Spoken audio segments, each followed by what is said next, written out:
ഓം നമോ ഭഗവതേ വാസുദേവായ. ഓം നമോ ഭഗവതേ വാസുദേവായ. ഓം അജ്ഞാനതിമിരാന്ധസ്യ ജ്ഞാനാഞ്ജനശലാകയാ ചക്ഷുരുന്മിലിതം യേന തസ്മൈ ശ്രീ ഗുരവേ നമഃ. ശ്രീ ചൈതന്യമനോഭീഷ്ടം സ്ഥാപിതം യേന ഭൂതലേ സ്വയം രൂപകഥാ മഹ്യം ദദാതി സ്വപദാന്തികം. വന്ദേഹം ശ്രീഗുരോ ശ്രീയുതപദകമലം ശ്രീഗുരുൻ വൈഷ്ണവാംശ ശ്രീരൂപം സാഗ്രജാതം സഗണരഘുനാഥാന്വിതം തം സജീവം സാദ്വൈതം സാവധൂതം പരിജനസഹിതം കൃഷ്ണചൈതന്യദേവം ശ്രീരാധാകൃഷ്ണപാദാൻ സകണലളിത ശ്രീവിശാഖാന്വിതാംശ. ഹേ കൃഷ്ണകരുണാ സിന്ധോ ദീനബന്ധോ ജഗത്പദേ ഗോപേശ ഗോപികാന്ത രാധാകാന്ത നമോസ്തുതേ. തപ്തകാഞ്ചന ഗൗരാംഗി രാധേ വൃന്ദാവനേശ്വരി വൃഷഭാനുസുതേ ദേവി പ്രണമാമി ഹരിപ്രിയേ. വാഞ്ചാകൽപതരുഭ്യശ്ച കൃപാ സിന്ധുഭ്യേവ ച പതിതാനാം പാവനേഭ്യോ വൈഷ്ണവേഭ്യോ നമോ നമഃ. ശ്രീകൃഷ്ണ ചൈതന്യ പ്രഭു നിത്യാനന്ദ ശ്രീ അദ്വൈത ഗദാധര ശ്രീവാസാദി ഗൗരഭക്തവൃന്ദ. ഹരേ കൃഷ്ണ കൃഷ്ണ കൃഷ്ണ ഹരേ ഹരേ ഹരേ രാമ രാമ രാമ ഹരേ ഹരേ. ഹരേ കൃഷ്ണ. ശ്രീമദ് ഭഗവത്ഗീത യഥാരൂപത്തിന്റെ പഠനവേദിയിലേക്ക് എല്ലാ ഭക്തജനങ്ങൾക്കും ഹാർദവമായ സ്വാഗതം. വിഭൂതി യോഗം എന്ന 10ാം അധ്യായമാണ് നമ്മൾ ചർച്ച ചെയ്തു വരുന്നത്. കഴിഞ്ഞ ക്ലാസ്സില് നമ്മള് 2ാമത്തെ ശ്ലോകമാണ് എടുത്തു നിർത്തിയത്. നമുക്ക് 3ാമത്തെ ശ്ലോകം തൊട്ട് വായിച്ചു തുടങ്ങാം. ശ്ലോകം 3. യോ മാമജമനാദിം ച വേത്തി ലോകമഹേശ്വരം അസമ്മൂഢസമർത്ഥ്യേഷു സർവപാപൈ പ്രമുച്യതേ. യോ മാമജമനാദിം ച വേത്തി സർവലോകമഹേശ്വരം അസമ്മൂഢസമർത്ഥ്യേഷു സർവപാപൈ പ്രമുച്യതേ. യോ മാമജമനാദിം ച വേത്തി ലോകമഹേശ്വരം അസമ്മൂഢസമർത്ഥ്യേഷു സർവപാപൈ പ്രമുച്യതേ. ഹരേ കൃഷ്ണ പ്രഭു. ഓം നമോ ഭഗവതേ വാസുദേവായ. യോ മാമജമനാദിം ച വേത്തി ലോകമഹേശ്വരം അസമ്മൂഢസമർത്ഥ്യേഷു സർവഭാവേ പ്രമുച്യതേ. ഹരേ കൃഷ്ണ പ്രഭു. ഹരേ കൃഷ്ണ. ഓം നമോ ഭഗവതേ വാസുദേവായ. യോ മാമജമനാദിം ച വേത്തി ലോകമഹേശ്വരം അസമ്മൂഢസമർത്ഥ്യേഷു സർവപാപൈ പ്രമുച്യതേ. ഹരേ കൃഷ്ണ. ഹരേ കൃഷ്ണ. ഓം നമോ ഭഗവതേ വാസുദേവായ. യോ മാമജമനാദീം ച വേത്തി ലോകമഹേശ്വരം. ഹരേ കൃഷ്ണ. യോ മാമജമനാദീം ച വേത്തി ലോകമഹേശ്വരം അസമ്മൂഢസമർത്ഥ്യേഷു സർവഭാവൈ പ്രമുച്യതേ. ഹരേ കൃഷ്ണ. യോ മാമജമനാദീം ച വേത്തി ലോകമഹേശ്വരം അസമ്മൂഢസമർത്ഥ്യേഷു സർവപാപൈ പ്രമുച്യതേ. ഹരേ കൃഷ്ണ. ഹരേ കൃഷ്ണ. യോ മാമജമനാദീം ച വേത്തി ലോകമഹേശ്വരം അസമ്മൂഢസാമർത്ഥ്യേഷു സർവപാപൈ പ്രമുച്യതേ. ഹരേ കൃഷ്ണ. ഹരേ കൃഷ്ണ. വായിക്കുന്നു. ഹരേ കൃഷ്ണ പ്രഭു. ഓ നമോ ഭഗവതേ വാസുദേവായ. യോ മാമജമനാദീം ച വേത്തി ലോകമഹേശ്വരം അസമ്മൂഢസമർത്ഥ്യേഷു സർവപാപൈ പ്രമുച്യതേ. നമോ ഭഗവതേ വാസുദേവ. യോ മാമജമനാദീം ച വേത്തി ലോകമഹേശ്വരം അസമ്മൂഢസമർത്ഥ്യേഷു സർവപാപൈ പ്രമുച്യതേ. ഹരേ കൃഷ്ണ. ഹരേ കൃഷ്ണ. ശ്രീല പ്രഭുവാന്റെ വിവർത്തനവും ഭാവാർത്ഥവും. മർത്തേഷു മനുഷ്യരിൽ യഹ ആരാണോ മാം എന്നെ അജം ജനനമില്ലാത്തവനും അനാദിം ച തുടക്കമില്ലാത്തവനായും ലോകമഹേശ്വരം ലോകങ്ങളുടെ മഹേശ്വരനായും വേത്തി അറിയുന്നത് സഹ അവൻ അസമ്മൂഢ വ്യാമോഹം തീർന്ന് സർവപാപൈഹി എല്ലാ പാപങ്ങളിൽ നിന്നും പ്രമുച്യതേ മുക്തനായിത്തീരുന്നു. മനുഷ്യരിൽ ആരാണോ എന്നെ ജനനമില്ലാത്തവനും തുടക്കമില്ലാത്തവനായും ലോകങ്ങളുടെ മഹേശ്വരനായും അറിയുന്നത്, അവൻ വ്യാമോഹം തീർന്ന് എല്ലാ പാപങ്ങളിൽ നിന്നും മുക്തനായിത്തീരുന്നു. നമ്മൾ 7ാമത്തെ അധ്യായത്തിൽ നമ്മൾ കണ്ടിരുന്നു, മനുഷ്യാണാം സഹസ്രേഷു കശ്ചിത് യതതി സിദ്ധേ എന്ന് നമ്മൾ പഠിച്ചിരുന്നു. അപ്പോ ആയിരക്കണക്കിന് ആൾക്കാരിൽ വളരെ കുറച്ച് പേർ മാത്രമേ എന്നെ അറിയാനായിട്ട് ശ്രമിക്കുന്നുള്ളൂ എന്ന് ഭഗവാൻ തന്നെ പറയുന്നുണ്ട്. അങ്ങനെ ഭഗവാനെ അറിയാൻ ശ്രമിച്ചവരിൽ തന്നെ വളരെ വിരലിലെണ്ണാവരും മാത്രമേ വാസ്തവത്തില് തത്വത്തില് ഭഗവാനെ തത്വത്തില് അറിയുന്നുള്ളൂ. ഇപ്പൊ പൊതുവെ പൂർണ്ണമായിട്ടും ഈ ഈശ്വര വിശ്വാസം ഇല്ലാത്തവര് സാധാരണ പറയുന്ന ഒരു കാര്യമാണ്, ദൈവത്തെ മനസ്സിലാക്കിയിട്ട് എന്താണ് പ്രയോജനം? നമുക്ക് ഈശ്വരനുമായിട്ട് എന്തെങ്കിലും കണക്ഷൻ ഉണ്ടോ? ഇല്ല. ഉണ്ടോ? ഇല്ല. പൊതുവെ ഒരു ജനങ്ങളോട് ചോദിച്ചു കഴിഞ്ഞാൽ നമുക്ക് ഈശ്വരനായിട്ടൊരു കണക്ഷനും ഇല്ല. പണ്ട് കാലത്തൊക്കെ ഇപ്പൊ ഭാഗവതത്തിലൊക്കെ കാണാം, ബ്രഹ്മദേവനും എല്ലാവരും ആ ക്ഷീരസാഗരത്തിന്റെ തീരത്ത് പോയിട്ട് നിന്ന് പ്രാർത്ഥിക്കാറുണ്ട്. അപ്പോ അശരീരി കേൾക്കാറുണ്ട്. അപ്പോ ബ്രഹ്മദേവന് പോലും പലപ്പോഴും ഭഗവാനെ നേരിട്ട് കാണാനായിട്ട് സാധിക്കാറില്ല. അപ്പൊ അങ്ങനെയുള്ള ഭഗവാൻ നമുക്ക് എങ്ങനെ പ്രാപ്യനാകും? അപ്പൊ അങ്ങനെയുള്ള ഒരു ഈശ്വരനുമായിട്ട് ഈ തരത്തിലുള്ള ഒരു ഭക്തിയുത സേവനത്തിൽ ഏർപ്പെട്ടുകൊണ്ടിരുന്നിട്ട് നമുക്ക് എന്താണ് പ്രയോജനം? നേരിട്ട് ഭഗവാനായിട്ട് സമ്പർക്കപ്പെടാനായിട്ട് സാധിക്കില്ല. നമ്മളുടെ കാര്യങ്ങളുടെ ഭഗവാനോട് പൊതുവെ എല്ലാവർക്കും പറയാനുള്ളത് പരാതികളാണ്. നമുക്ക് നേരിട്ട് ഇപ്പൊ ഒരു ഏതെങ്കിലും ഒരു ഓഫീസിൽ പോയി കഴിഞ്ഞിട്ടുണ്ടെങ്കിൽ നമുക്കിപ്പോ ഏതെങ്കിലും ഒരു ക്ലർക്കിനെ കണ്ടു കഴിഞ്ഞിട്ടുണ്ടെങ്കിൽ നമുക്ക് കാര്യങ്ങൾ സാധിച്ചു കിട്ടില്ല. നമ്മളെപ്പോഴും എന്താ ശ്രമിക്കുക? അവിടുത്തെ ഡയറക്ടറെ അല്ലെങ്കിൽ ചെയർമാനെയൊക്കെ കാണാനായിട്ട് ശ്രമിക്കും. അപ്പോ ഒരു പറയും, ക്ലർക്ക് പറയും അത് പറ്റില്ല, നിങ്ങൾക്ക് എന്താ പറയാന്ന് വെച്ചാൽ ഇവിടെ പറഞ്ഞോളാൻ പറയും. അപ്പൊ അങ്ങനെ ഒരു അവസ്ഥയാണ് എന്നുണ്ടെങ്കിൽ അങ്ങനെ ഒരു ഭഗവാനുമായിട്ട് ബന്ധം പുലർത്തിയിട്ട് എന്താണ് പ്രയോജനം എന്ന് പൊതുവെ എല്ലാവരും ചോദിക്കുന്ന ഒരു ചോദ്യമാണ്. അപ്പോ ഭഗവാനെ മനസ്സിലാക്കണം എന്നുണ്ടെങ്കിൽ അത് അത്ര എളുപ്പമുള്ള കാര്യമല്ല എന്ന് ഭഗവാൻ പറയുന്നുണ്ട്. അപ്പോ എന്തുകൊണ്ടാണ് അപ്പോൾ നമ്മൾ ഈ ഭക്തിയുത സേവനത്തിൽ ഏർപ്പെടണം എന്നുള്ളത് നമ്മുടെ ആചാര്യന്മാര് പറയുന്നത്? കാരണം അത് ഭഗവാൻ തന്നെ ഈ ശ്ലോകത്തിൽ പറയുന്നുണ്ട്. നിങ്ങൾ ഭക്തിയുത സേവനത്തിൽ ഏർപ്പെട്ട് കഴിഞ്ഞിട്ടുണ്ടെങ്കിൽ അസമ്മൂഢ, നിങ്ങൾ വ്യാമോഹം തീർന്നിട്ട് എല്ലാ പാപങ്ങളും സർവപാപൈ പ്രമുച്യതേ, നിങ്ങൾ എല്ലാ പാപങ്ങളിൽ നിന്നും മുക്തരായിട്ട് തീരും എന്ന് പറയുന്നുണ്ട്. അപ്പോ ഭഗവാനെ നമ്മൾ ആദ്യം തന്നെ തത്വത്തിൽ മനസ്സിലാക്കണം. അങ്ങനെ തത്വത്തിൽ മനസ്സിലാക്കണം എന്നുണ്ടെങ്കിൽ അതിനുള്ള കണ്ടീഷൻസ് ഒക്കെ ഇവിടെ പറയുന്നുണ്ട് അല്ലെ? യോ മാമജം അനാദിം ച വേത്തി ലോകമഹേശ്വരം. അപ്പോ എന്താ പറയുന്നത്? നമ്മള് അഞ്ചാമത്തെ അധ്യായത്തിന്റെ അവസാനത്തെ ശ്ലോകത്തിൽ നമ്മൾ കണ്ടിരുന്നു അല്ലെ? ഭോക്താരം യജ്ഞതപസാം സർവലോക മഹേശ്വരം സുഹൃതം സർവഭൂതാനാം ജ്ഞാത്വാ മാം ശാന്തി മൃച്ഛതി. ഇതേ കാര്യം തന്നെയാണ് അവിടെയും പറയുന്നത്. സർവലോക മഹേശ്വരം, എല്ലാ ലോകങ്ങളുടെയും മഹേശ്വരനാണ് ഭഗവാൻ. അപ്പോ അത് നമ്മൾ മനസ്സിലാക്കണം.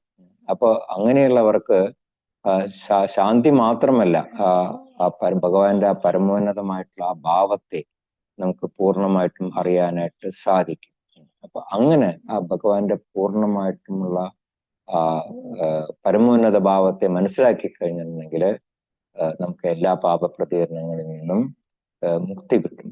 അതിനുള്ള ഏക മാർഗമാണ് ഭക്തിയുത സേവനം.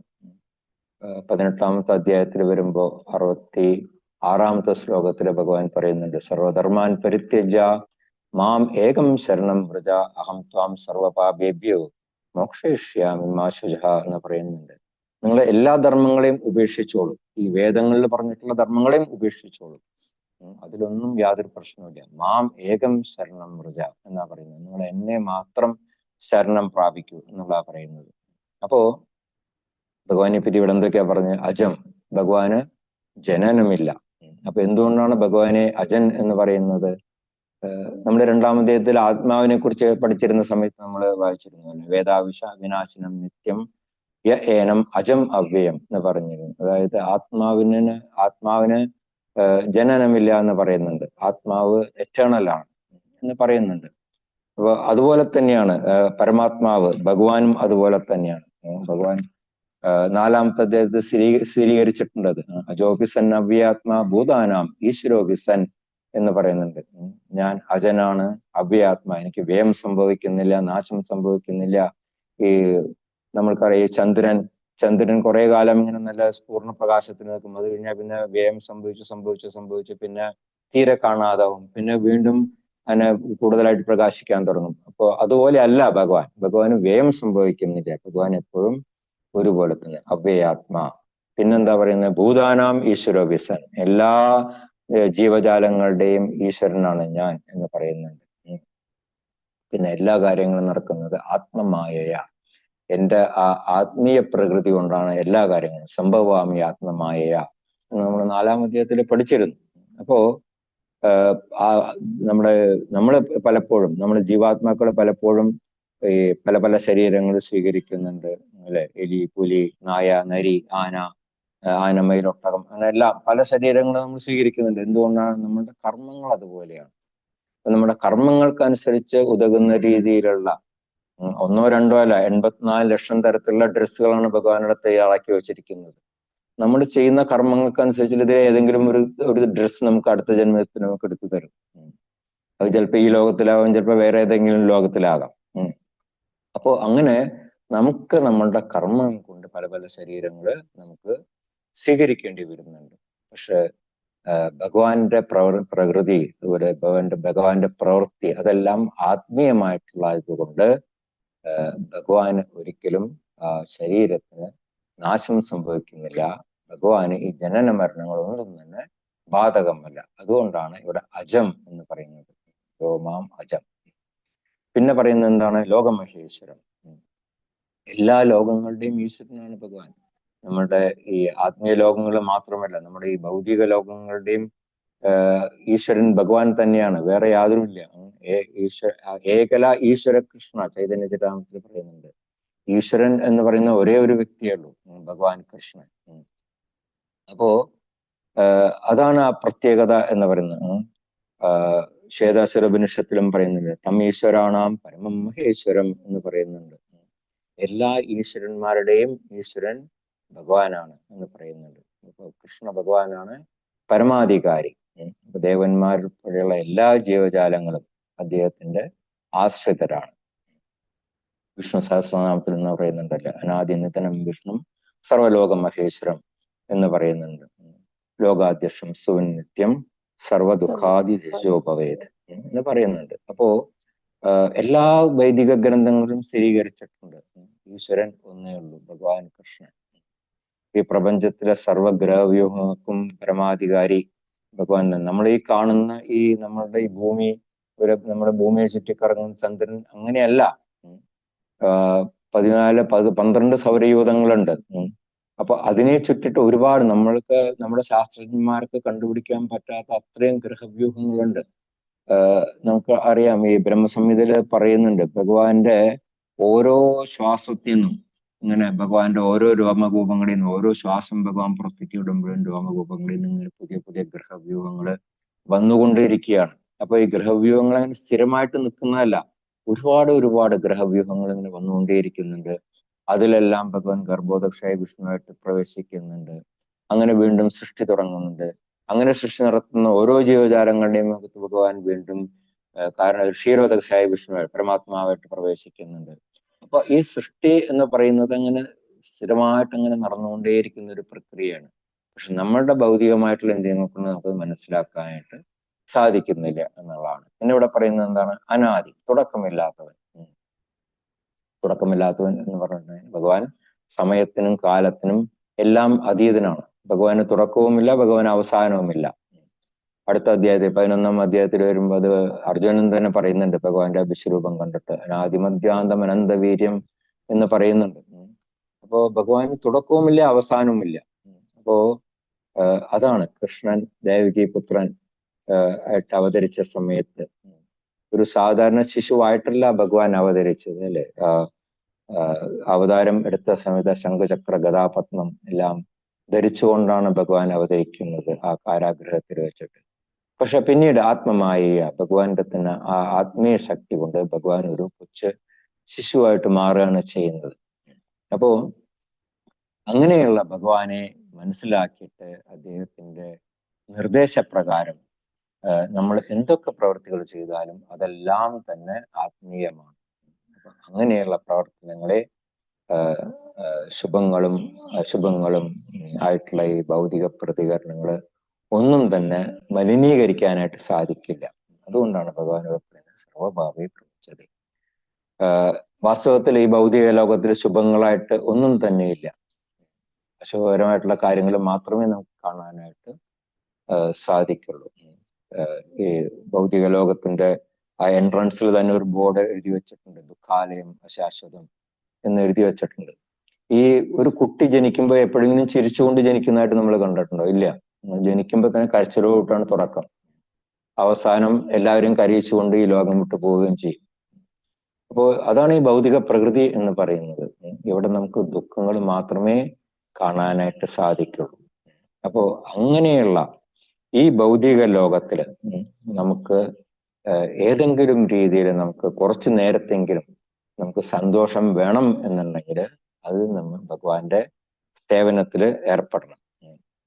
അപ്പൊ അങ്ങനെ കൃഷ്ണാബോധം ആർജിച്ചുകൊണ്ട് നമ്മൾ ഭക്തിപൂർവം ഭഗവാന് സേവനം അനുഷ്ഠിക്കുമ്പോൾ മാത്രമേ നമ്മൾ ചെയ്യുന്ന ഓരോ പ്രവൃത്തികളും വളരെ സുഖകരമായിട്ടും സുഗമമായിട്ടും തീരുകയുള്ളൂ. ചൈതന്യചരിതത്തിലെ വേഴ്സിൽ പദാഞ്ജന സ്മൃതേസ്മിൻ ദുഷ്കരം സുഖരം ഭവേത് എന്ന് പറയുന്നുണ്ട്. ഈ ഭൗതിക ലോകത്തിൽ നമ്മൾ ഏതൊരു പ്രവൃത്തികൾ ചെയ്യുമ്പോഴും അത് അത്ര ബുദ്ധിമുട്ടുള്ള പ്രവൃത്തികളും അത് നമ്മൾ ഭഗവാനെ സ്മരിച്ചുകൊണ്ട് ചെയ്യുകയാണെന്നുണ്ടെങ്കിൽ സുഖരം ഭവേത്, അത് വളരെ എളുപ്പത്തിൽ നമുക്ക് ചെയ്തു തീർക്കാനായിട്ട് സാധിക്കും. വിസ്മൃതേ വിപരീതം സ്യാത്, നമ്മൾ ഭഗവാനെ സ്മരിക്കാതെ എന്തെങ്കിലും കാര്യങ്ങൾ ചെയ്യുകയാണെന്നുണ്ടെങ്കിലോ നേരെ ഓപ്പോസിറ്റ്, എത്ര എളുപ്പമായിട്ടുള്ള കാര്യങ്ങൾ പോലും വളരെ ബുദ്ധിമുട്ടുള്ളതായിട്ടുള്ള തീരും എന്നുള്ളതാണ് പറയുന്നത്. അപ്പോ ഭഗവാന്റെ നിർദ്ദേശങ്ങളെ, അതുപോലെ തന്നെ ഭഗവാന്റെ നിർദ്ദേശങ്ങളെ ഒരു വിശ്വാസനായിട്ടുള്ള ഒരു ആചാര്യന്റെ തിരുമുഖത്ത് നിന്ന് നമ്മൾ സ്വീകരിക്കുകയാണെന്നുണ്ടെങ്കിൽ അതിൽ ഒരിക്കലും ഒരു പിഴ സംഭവിക്കില്ല. കാരണം ഗുരു എന്ന് പറയുന്നത് ഈശ്വരന് തുല്യമാണ്, ഈശ്വരനിൽ നിന്ന് വ്യത്യസ്തനല്ല. നമ്മള് മംഗളാരതി പാടുന്നുണ്ടല്ലേ, സാക്ഷാത് ഹരിത്വന സമസ്ത ശാസ്ത്രൈ എന്ന് പറയുന്നുണ്ട്. എല്ലാ ശാസ്ത്രങ്ങളും സ്ഥിരീകരിച്ചിട്ടുള്ള ഒരു കാര്യമാണ് ഹരിത്വന.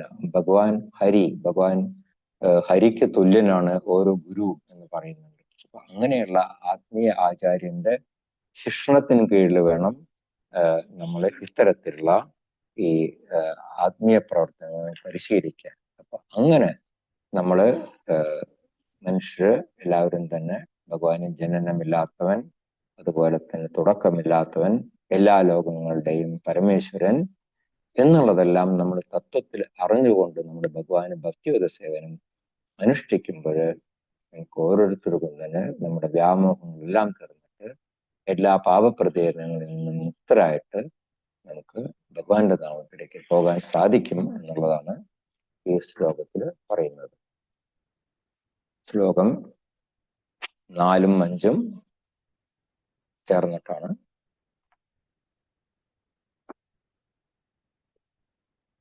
ബുദ്ധിർജ്ഞാനമസമ്മോഹ ക്ഷമാസത്യം ദമശമാ സുഖം ദുഃഖം ഭവോ ഭാവോ ഭയം ചാഭയമേവ ച അഹിംസാ സമതാ തുഷ്ടി തപോദാനം യശോ യശഃ ഭവന്തി ഭാവോ ഭൂതാനാം മത്ത ഏവ പൃഥഗ്വിധാഃ.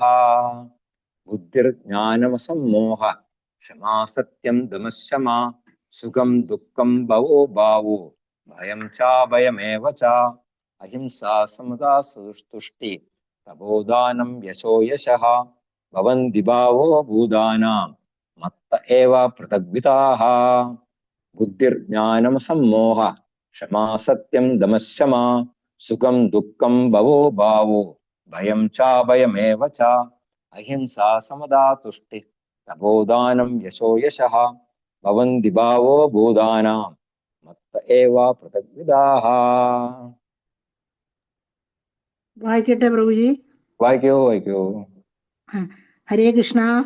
ബുദ്ധിർജ്ഞാനമസമ്മോഹ ക്ഷമാ സത്യം ദമാശമഃ സുഖം ദുഃഖം ഭവോ ഭാവോ ഭയം ചാഭയമേവ ചാം അഹിംസ സമത തുഷ്ടിസ്തപോ ദാനം യശോ യശാം ഭവന്തി ഭാവഭൂതാന മത്തയേവ പ്രതിക്വിതാം. ഹരേ കൃഷ്ണ.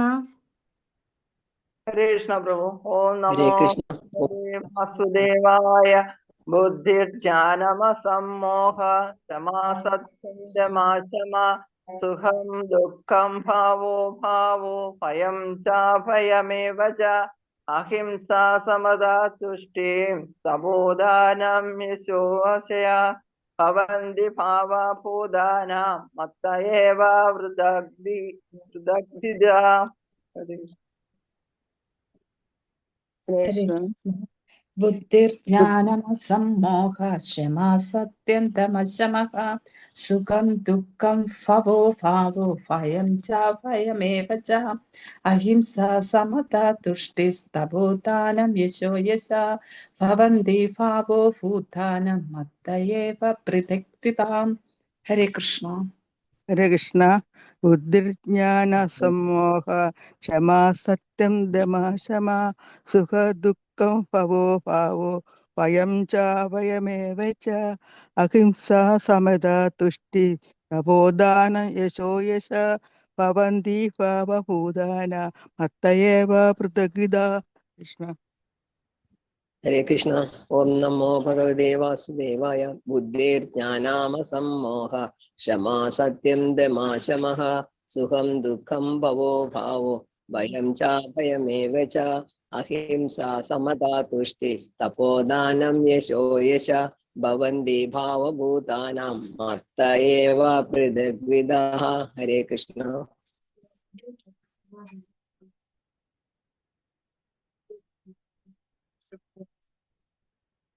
ഹരേ കൃഷ്ണ. ശ്രീലപ്രഭുവാന്റെ വിവർത്തനം ഭാവാർത്ഥവും. ബുദ്ധി ബുദ്ധി, ജ്ഞാനം ജ്ഞാനം, അസമ്മോഹ വ്യാമോഹമില്ലായ്മ, ക്ഷമ ക്ഷമ, സത്യം സത്യം, ധമ ഇന്ദ്രിയ സംയമനം, ശമഃ മനോനിയന്ത്രണം, സുഖം സുഖം, ദുഃഖം ദുഃഖങ്ങൾ, ഭവോ അഭാവോ ജനന മരണങ്ങൾ, ഭയം ച അഭയം ഏവ ച ഭയവും ഭയരാഹിത്യവും, അഹിംസ അഹിംസ, സമത സമത്വം, തുഷ്ടി തൃപ്തി, തപഃ തപസ്, ദാനം ദാനം, യശഃ കീർത്തി, അയശഃ അപകീർത്തി, ഏവ എന്നിങ്ങനെ ഭൂതാനാം ജീവാത്മാക്കളുടെ പൃഥഗ്വിദാഹ വിവിധ ഗുണങ്ങളെല്ലാം മത്ത ഏവ ഭവന്തി എന്നിൽ നിന്ന് ഉളവായവയാണ്. ബുദ്ധി, ജ്ഞാനം, വ്യാമോഹമില്ലായ്മ, ക്ഷമ, സത്യം, ഇന്ദ്രിയ സംയമനം, മനോനിയന്ത്രണം, സുഖം ദുഃഖം, ജനന മരണങ്ങൾ, ഭയവും ഭയരാഹിത്യവും, അഹിംസ സമത്വം, തൃപ്തി, തപസ്, ദാനം, കീർത്തി, അപകീർത്തി എന്നിങ്ങനെ ജീവാത്മാക്കളുടെ വിവിധ ഗുണങ്ങളെല്ലാം എന്നിൽ നിന്ന് ഉളവായവയാണ്. അപ്പോ ഈ ഒരു അറിവ് അതിനെയാണ് ജ്ഞാനം എന്ന് പറയുന്നത്. അതായത് ജഡപദാർത്ഥത്തിനെയും ആത്മാവിനെയും കുറിച്ച് ശരിയായിട്ടുള്ള കാഴ്ചപ്പാടിലൂടെ വിശകലനം ചെയ്യുമ്പോൾ അതിനെയാണ് ജ്ഞാനം എന്ന് പറയുന്നത്. ഇപ്പോ നാം ഇപ്പൊ വിദ്യാലയങ്ങളിൽ നിന്ന് നേടുന്ന അറിവ് എന്ന് പറയുന്നത് അതെല്ലാം തന്നെ ഭൗതിക പദാർത്ഥത്തിനെ സംബന്ധിക്കുന്നതാണ്. അതിനെ നമുക്ക് ജ്ഞാനം എന്ന് പറയാനായിട്ട് സാധിക്കില്ല. ഈ ശരീരം താൽക്കാലികം ആണ് എന്നതുപോലെ തന്നെ നമ്മൾ ഈ ശരീരം കൊണ്ട് നേടുന്ന അറിവുകളും അതും താൽക്കാലികമാണ്. എന്താണ്, നമ്മളിപ്പോ എത്ര വലിയ ഡിഗ്രി എടുത്തു കഴിഞ്ഞാലും, ഡോക്ടറേറ്റ് എടുത്തു കഴിഞ്ഞാലും ശരി, എഞ്ചിനീയറിംഗ് ഡിഗ്രി എടുത്തു കഴിഞ്ഞാലും ശരി, വലിയ സയന്റിസ്റ്റ് ആയി കഴിഞ്ഞാലും ശരി, നമ്മൾ എന്തായി കഴിഞ്ഞാലും ശരി, നമ്മളുടെ ഈ ശരീരം അവസാനിക്കുന്നതോട് കൂടിയിട്ട് തന്നെ ഈ അറിവുകളെല്ലാം അവസാനിച്ചു പോകും. വീണ്ടും നമ്മൾ അടുത്ത ജന്മത്തിൽ നമ്മൾ പുതിയൊരു ശരീരം സ്വീകരിക്കുമ്പോൾ വീണ്ടും നമുക്ക് പിന്നെ LKG തൊട്ട് പഠിച്ചു തുടങ്ങണം. ഞാൻ കഴിഞ്ഞ ജന്മത്തിൽ ഡോക്ടറായിരുന്നു എന്ന് പറഞ്ഞിട്ട് നമുക്ക് അവിടെ നിന്ന് അടുത്ത ജന്മത്തിൽ കണ്ടിന്യൂ ചെയ്യാനായിട്ട് സാധിക്കില്ല. മരണത്തോടു കൂടിയിട്ട് നമ്മളുടെ എല്ലാ ഈ ഭൗതികമായിട്ടുള്ള അറിവുകളും അവസാനിക്കുകയാണ് ചെയ്യുന്നത്. അതേസമയം ആത്മീയമായിട്ടുള്ള അറിവ് എന്ന് പറഞ്ഞിട്ടുണ്ടെങ്കിൽ അങ്ങനെയല്ല. നമുക്ക് അഥവാ വീണ്ടും ഒരു മനുഷ്യ ശരീരം സ്വീകരിച്ചു കഴിഞ്ഞാലും നമ്മൾ ആത്മീയമായിട്ട് കഴിഞ്ഞ ജന്മത്തിൽ ഏതുവരെ നമ്മൾ പുരോഗതി ആർജിച്ചോ അവിടെ നിന്ന് നമുക്ക് കണ്ടിന്യൂ ചെയ്യാനായിട്ട് സാധിക്കും. ഒരുപാട് ഉദാഹരണങ്ങൾ നമുക്ക് കാണാനായിട്ട് സാധിക്കും നമ്മുടെ ഈ ഭൗതിക ലോകത്തില്. നമ്മുടെ പല ഈ ഭക്തന്മാരുടെയും കുട്ടികൾ അവര് വളരെ ചെറുപ്പത്തിലെ 3 വയസ്സിൽ 4 വയസ്സിലെല്ലാം അവർ കീർത്തനം ചെയ്യുന്നത് നമുക്ക് കാണാനായിട്ട് സാധിക്കും. ഒരു പ്രാക്ടീസിനും പോകാതെ തന്നെ മൃദംഗം എടുത്തു വെച്ച് വളരെ പെർഫെക്റ്റ് ആയിട്ട് ആ താളത്തിൽ കൊട്ടുന്നത് നമുക്ക് കാണാനായിട്ട് സാധിക്കും. യൂട്യൂബ് എടുത്തു കഴിഞ്ഞാൽ നമുക്ക് കാണാം ചെറിയ കുട്ടികൾ 5 വയസ്സ് 6 വയസ്സായിട്ടുള്ള കുട്ടികൾ ശ്ലോകങ്ങൾ ഉച്ചരിച്ചിട്ട് അതിന്റെ ഈ വിവർത്തനം പറയുന്നു, അതിന്റെ ഭാവാർത്ഥം പറയുന്നു. അതുപോലെ തന്നെ ഈ മൃദംഗം, ഹാർമോണിയം, ഇതെല്ലാം ഇത്രയും കൊച്ചു വയസ്സിൽ തന്നെ അവർക്ക് എങ്ങനെ സാധിക്കുന്നു? അവർക്ക് അവരുടെ അച്ഛനമ്മമാരെന്തെങ്കിലും ട്രെയിനിങ് കൊടുത്തിട്ടോ അല്ലെങ്കിൽ ഗുരുനാഥന്മാർ ട്രെയിനിങ് കൊടുത്തിട്ടോ അല്ല.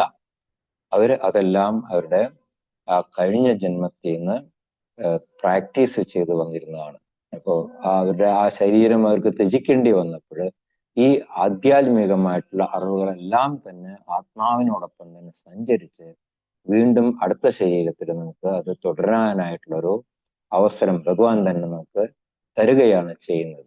അതേസമയം ഭൗതികമായിട്ടുള്ള അറിവുകൾ എന്ന് പറഞ്ഞിട്ടുണ്ടെങ്കിൽ അത് നമ്മുടെ ഈ ശരീരം അവസാനിക്കുന്നോട്ട് അവസാനിച്ചു പോകും. പിന്നെന്താ പറയുന്നത് ഇവിടെ? അസമ്മോഹം, നമ്മുടെ സംശയങ്ങളിൽ നിന്നും അതുപോലെ തന്നെ ഭ്രമങ്ങളിൽ നിന്നുള്ള മോചനം. അത് നമുക്ക് നേടണം എന്നുണ്ടെങ്കിൽ നമ്മൾ ഈ ആധ്യാത്മികമായിട്ടുള്ള ഈ അറിവ് നേടിയാൽ തന്നെ സാധിക്കുള്ളൂ.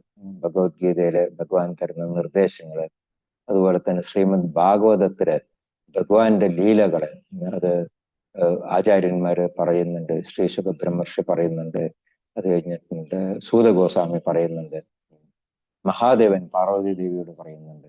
അപ്പൊ അങ്ങനെ ഒരുപാട് ആചാര്യന്മാർ ഈ ഭഗവാന്റെ ലീലകളെ കുറിച്ച് വർണ്ണിക്കുന്നുണ്ട്. അതുപോലെ തന്നെ പത്മപുരാണം, അങ്ങനെ ഒരുപാട് പുരാണങ്ങളിലും പറയുന്നുണ്ട്. അപ്പൊ അങ്ങനെ ആ ഭഗവാനെ കുറിച്ചിട്ടുള്ള ആ അറിവ്, അതുപോലെ തന്നെ ഭഗവാന്റെ നിർദ്ദേശങ്ങൾ, ഇതെല്ലാം നമുക്ക് ഹൃദയസ്ഥമായി കഴിയുമ്പോൾ നമുക്ക് നമ്മളുടെ എല്ലാ അസമ്മോഹം, നമ്മളുടെ വ്യാമോഹമില്ലായ്മ എന്നാണ് അസമോഹം ഞാൻ മലയാളത്തിൽ പറയുന്നത്. അപ്പൊ എല്ലാ വ്യാമോഹം, പൊതുവെ എല്ലാവരും വ്യാമോഹത്തിൽ പെട്ട് കിടക്കുക. അങ്ങനെയുള്ള ആ വ്യാമോഹങ്ങളിൽ നിന്ന് നമുക്ക് മുക്തരാകണം എന്നുണ്ടെങ്കിൽ നമുക്ക് ഭഗവാനെ കുറിച്ചിട്ടുള്ള അറിവ്, ഭഗവാന്റെ നിർദ്ദേശങ്ങളെ കുറിച്ചിട്ടുള്ള അറിവ്, ഇത് എല്ലാം നമുക്ക് നേടിയാൽ മാത്രമേ അതിന് സാധിക്കുള്ളൂ. അപ്പൊ നമ്മളുടെ പലരിലും കാണുന്ന പല ഗുണങ്ങളെ പറ്റിയിട്ടും ഭഗവാൻ ഇവിടെ ഈ ശ്ലോകത്തിൽ പറയുന്നുണ്ട്. അതിലൊന്നാണ് ക്ഷമ, മാപ്പ് കൊടുക്കുക. ഇതെല്ലാം തന്നെ പരിശീലിക്കുന്നതുകൊണ്ട് മാത്രമേ നമുക്ക് അത് മുന്നോട്ട് പുരോഗതി നേടാനായിട്ട് സാധിക്കുള്ളൂ. മറ്റുള്ളവരുടെ ചെറിയ പിഴകൾ നമ്മൾ പൊറുക്കാനായിട്ട് ശീലിക്കണം. പലപ്പോഴും നമുക്ക് തോന്നുന്ന ഒരു കാര്യമാണ്, നമ്മളെപ്പോഴും മറ്റുള്ള ഒരാൾ ഒരു പ്രവൃത്തി ചെയ്തു കഴിഞ്ഞാൽ അതിലുള്ള തെറ്റ് എന്താണ് എന്നുള്ളതായിരിക്കും നമ്മൾ കാണാനായിട്ട് ശ്രമിക്കുക. പക്ഷെ ഏതൊരു വ്യക്തിയിലും നല്ലതും ഉണ്ടാകും, ചീത്തയും ഉണ്ടാകും. അപ്പൊ നമ്മൾ ഒരിക്കലും ഒരാളുടെ തെറ്റിനെ നമ്മൾ പൊക്കി പറയാനായിട്ട് ശ്രമിക്കരുത്. അതെല്ലാം നമ്മളെപ്പോഴും ക്ഷമിച്ചു കളയണം. പലപ്പോഴും നമുക്കെതിരായിട്ടായിരിക്കും പലപ്പോഴും തെറ്റ് സംഭവിക്കുന്നത്. പക്ഷെ എന്നിരുന്നാലും നമുക്കത് പൊറുക്കാനായിട്ടുള്ള ആ ഒരു മനസ്സ് നമ്മൾ വളർത്തിയെടുക്കണം. അതിനാണ് ക്ഷമ എന്ന് പറയുന്നത്. ചൈതന്യ മഹാപ്രഭു ജഗായി മതായി ചൈതന്യ മഹാപ്രഭുവിനെ ഒരുപാട് ഭർഷിച്ചു. അപ്പോഴൊന്നും ചൈതന്യ മഹാപ്രഭു അതിന് എതിര് പറഞ്ഞില്ല, അതിന് ഒരു തരത്തിലും എതിര് പറയാനായിട്ട് പോയില്ല. പക്ഷെ നിത്യാനന്ദ പ്രഭുവിന്റെ നേരെ ഈ ഉടഞ്ഞ കുപ്പി എടുത്തെറിഞ്ഞിട്ട് നിത്യാനന്ദ പ്രഭുവിന്റെ നെറ്റി പൊട്ടിയപ്പോൾ ചൈതന്യ മഹാപ്രഭു പ്രതികരിച്ചു. ചൈതന്യ മഹാപ്രഭു ഉടനെ തന്നെ ചക്രം എടുത്തു. അപ്പോ ആ സമയത്തും നിത്യാനന്ദ പ്രഭു പറഞ്ഞു, അങ്ങ് ഈ അവതാരത്തിൽ ആയുധം എടുക്കില്ല എന്ന് ശപഥം ചെയ്തിട്ടുണ്ട്, അത് കാരണം ദയവായി ആയുധം ഉപേക്ഷിക്കൂ എന്ന് പറഞ്ഞിട്ട് നിത്യാനന്ദ പ്രഭു ചൈതന്യ മഹാപ്രഭുവിന്റെ കാൽക്കൽ കെട്ടിപ്പിടിക്കുകയാണ് ചെയ്യുന്നത്. അങ്ങനെയാണ് ചൈതന്യ മഹാപ്രഭു ജഗായി മതായിക്ക് ശിഷ്യത്വം കൊടുക്കുന്നത്. അപ്പോ നമുക്ക് അവിടെ എല്ലാം നമുക്ക് കാണാനായിട്ട് സാധിക്കും ക്ഷമ ഏതൊരു രീതിയിലാണ് നമ്മളുടെ ആത്മീയമായിട്ട് പുരോഗതിക്ക് നമ്മളെ സഹായിക്കുന്നത് എന്നുള്ളത്. എല്ലാവരും ഒരേ സ്വഭാവക്കാരായിരിക്കില്ല, പലരും വ്യത്യസ്ത സ്വഭാവക്കാരായിരിക്കും. ചിലവർ സത്വഗുണത്തിലായിരിക്കും, ചിലവര് രജോ ഗുണത്തിലായിരിക്കും, ചിലർ തമോ ഗുണത്തിലായിരിക്കും, ചിലവരിൽ ഇതിന്റെ എല്ലാം മിക്സ്ഡ് ആയിരിക്കും. ചിലർക്ക് സത്വ ഗുണം രജോ ഗുണം ഉണ്ടാവും, ചിലർക്ക് രജോ ഗുണം തമോ ഗുണം ഉണ്ടാവും. അപ്പൊ അതനുസരിച്ച് തന്നെ നമ്മൾ ചെയ്യുന്ന ഓരോ പ്രവൃത്തികളും ആ ഗുണത്തിലുള്ളതായിരിക്കും. അപ്പോ നമുക്ക് എല്ലാവർക്കും ഇത് ഇഷ്ടപ്പെട്ടു എന്ന് വരില്ല പലരുടെയും പ്രവൃത്തികൾ. ഇപ്പൊ നമ്മൾ ചെയ്യുന്ന പ്രവൃത്തികൾ മറ്റുള്ളവർക്ക് ഇഷ്ടപ്പെടുന്നുള്ളതിന് എന്താണ് ഉറപ്പ്? അതുപോലെ തന്നെയാണ് അവരുടെ പ്രവൃത്തികൾ നമുക്കും ഇഷ്ടപ്പെട്ടു എന്ന് വരില്ല. പക്ഷെ അതെല്ലാം ക്ഷമിക്കാനായിട്ട് നമ്മൾ പരിശീലിക്കണം എന്നതാണ് ഭഗവാൻ ഇവിടെ പറയുന്നത്. ചൈതന്യ മഹാപ്രഭു എന്താ പറയുന്നത്? ശിഷ്ടാശ്രയത്തിൽ തൃണാദവി സുനീജേന തരോറവി സഹിഷ്ണുന എന്ന് പറയുന്നുണ്ട്. നമ്മളിപ്പോ ഈ പുൽത്തകിടിക്കുള്ള സ്ഥലത്ത് നമ്മൾ രാവിലെ ചെരുപ്പൊക്കെ അഴിച്ചു വെച്ചിട്ട് നമ്മളെ പുൽത്തകിടി കൂടെ അങ്ങോട്ടും ഇങ്ങോട്ടും എക്സസൈസ് ആയിട്ട് നമ്മൾ നടക്കുന്നുണ്ട്. എക്സസൈസ് കാലിന്, ബുദ്ധിക്ക്, അതുപോലെ കണ്ണിന് കുളിർമ കിട്ടാനൊക്കെയാണ് നമ്മൾ പറയുന്നത്. പക്ഷെ നമ്മൾ ഓരോ കാൽവെപ്പിലും നമ്മൾ ആ പുല്ലിനെ നമ്മൾ ചവിട്ടി മതിക്കുന്നുണ്ട്. പക്ഷെ ആ പുല്ല് പ്രതികരിക്കുന്നില്ല, അല്ലെ? അപ്പൊ അതുപോലെ തന്നെ ഇപ്പൊ ഒരു മുരിങ്ങമരം ഉണ്ടായിക്കഴിഞ്ഞിട്ടുണ്ടെങ്കിൽ നമ്മൾ ആ മുരിങ്ങമരത്തിലെ ഇല പറിച്ചെടുക്കും, പൂ പറിച്ചെടുക്കും, അതിലത്തെ കായ പറിച്ചെടുക്കും. പക്ഷെ ഒരിക്കലും ആ മുരിങ്ങമരം അത് പ്രതികരിക്കുന്നില്ല. അപ്പൊ അത് പറയുന്നത് സരോവര എന്ന് പറയുന്നത്. അപ്പൊ ഒരു പുല്ലിനെ പോലെ എളിമയുള്ളവനും അതുപോലെ തന്നെ ഒരു മരത്തിനെ പോലെ സഹിഷ്ണുതയുള്ളവരുമായി തീരണം നമ്മൾ എന്നുള്ളതാണ് പറയുന്നത്. പിന്നെ അടുത്ത ഗുണം എന്താ? സത്യം.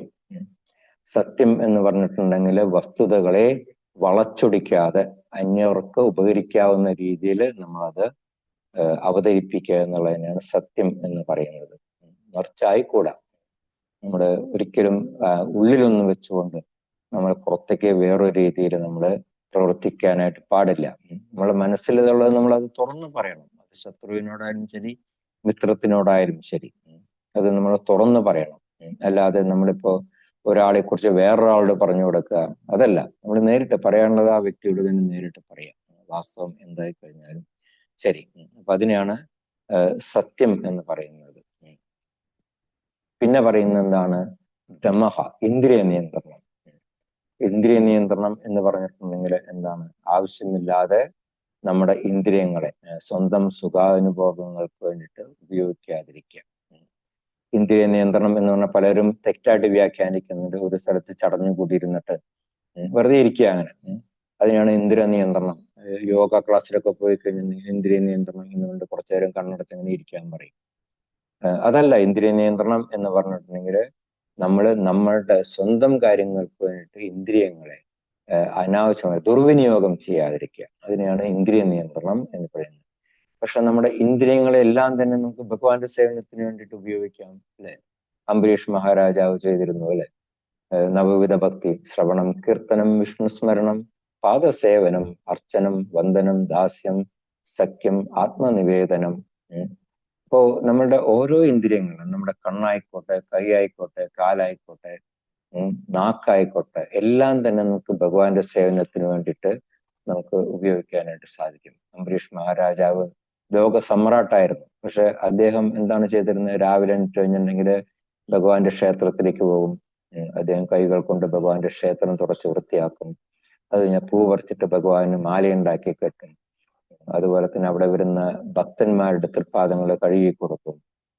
പിന്നെ അതുപോലെ തന്നെ അദ്ദേഹം എപ്പോഴും സദാസമയം കൃഷ്ണനാമം ഉരുവിട്ടുകൊണ്ടിരുന്നു. ഭഗവാന് നിവേദിച്ച് മാത്രമേ അദ്ദേഹം ഭക്ഷിക്കുമായിരുന്നുള്ളൂ. മനസ്സെല്ലാ സമയവും കൃഷ്ണന്റെ ആത്മസമർപ്പണം ചെയ്തുകൊണ്ടിരുന്ന ഒരു വ്യക്തിയായിരുന്നു അംബരീഷ് മഹാരാജാവ്. നമ്മളൊന്നും അത്ര വലിയ സമ്രാട്ടുകളൊന്നും അല്ല, അല്ലെ? നമ്മുടെ തന്നെ വീട്ടിലെ ഒരു ചെറിയ സമ്രാട്ട്, അത്രയേ ഉള്ളൂ.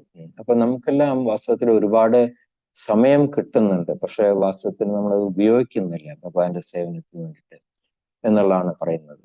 അപ്പോ നമ്മളുടെ ഒരു ദിവസം നമ്മൾ എടുത്തു നോക്കിക്കഴിഞ്ഞിട്ടുണ്ടെങ്കിൽ നമ്മൾ നല്ല കാര്യങ്ങൾക്ക് വേണ്ടി നമ്മൾ എത്ര സമയം ചെലവഴിക്കുന്നുണ്ട്, ചീത്ത കാര്യങ്ങൾക്ക് വേണ്ടി എത്ര സമയം ചെലവഴിക്കുന്നുണ്ട്, ഇനി ഒന്നും ചെയ്യാതെ എത്ര സമയം പാഴാക്കി കളയുന്നുണ്ട് എന്ന് നോക്കി കഴിഞ്ഞിട്ടുണ്ടെങ്കിൽ നമ്മൾ നല്ല കാര്യങ്ങൾക്ക് വേണ്ടി നമ്മൾ ചെലവഴിക്കുന്ന സമയം വളരെ തുച്ഛമായിരിക്കും.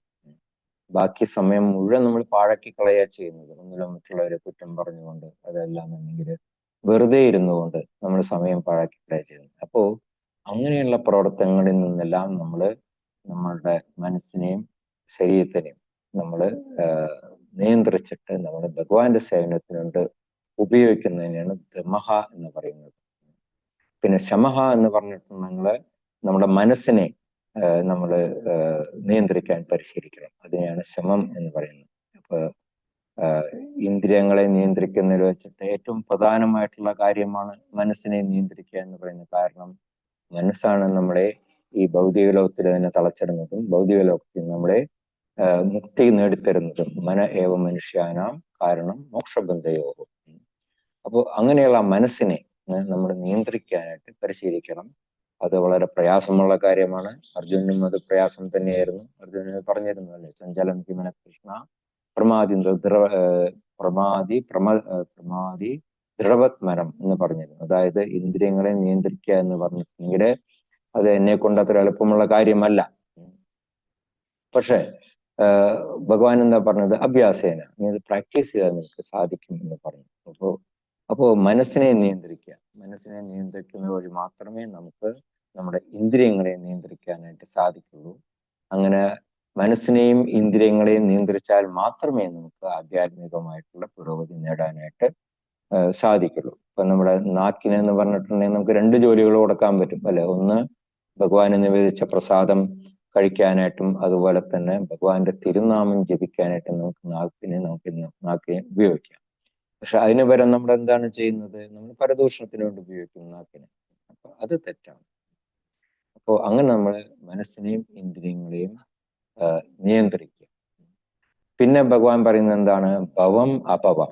അതായത് ഈ ജനനം അതുപോലെ തന്നെ അപവം എന്ന് പറഞ്ഞിട്ടുണ്ടെങ്കിൽ മരണം.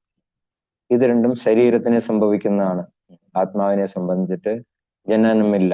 നജായതേ മ്രിയതേ വാ കദാചിത്. ആത്മാവിന് ജനനവും സംഭവിക്കുന്നില്ല, മരണവും സംഭവിക്കുന്നില്ല. അപ്പൊ ഭൗതികമായിട്ടുള്ള അസ്തിത്വം ഉള്ള വ്യക്തികൾക്ക് മാത്രമേ ജനന മരണങ്ങൾ സംഭവിക്കുന്നുള്ളൂ.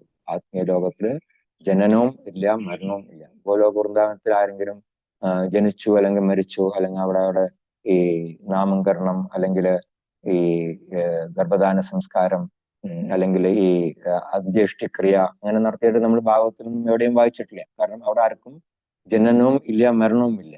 അതേസമയം ഭൗതിക ലോകത്തില് ജനിക്കുന്ന ഓരോ ജീവജാലങ്ങൾക്കും ജനനവും ഉണ്ട്, മരണവും ഉണ്ട്. ഇപ്പൊ നമ്മളെയൊക്കെ സംബന്ധിച്ച് നമ്മുടെ ഒരു ആവറേജ് 60-70 വയസ്സ് അല്ലെങ്കിൽ മാക്സിമം ഒരു 80, ചിലവർക്ക് 98-100 വരെ ആയിരിക്കാം.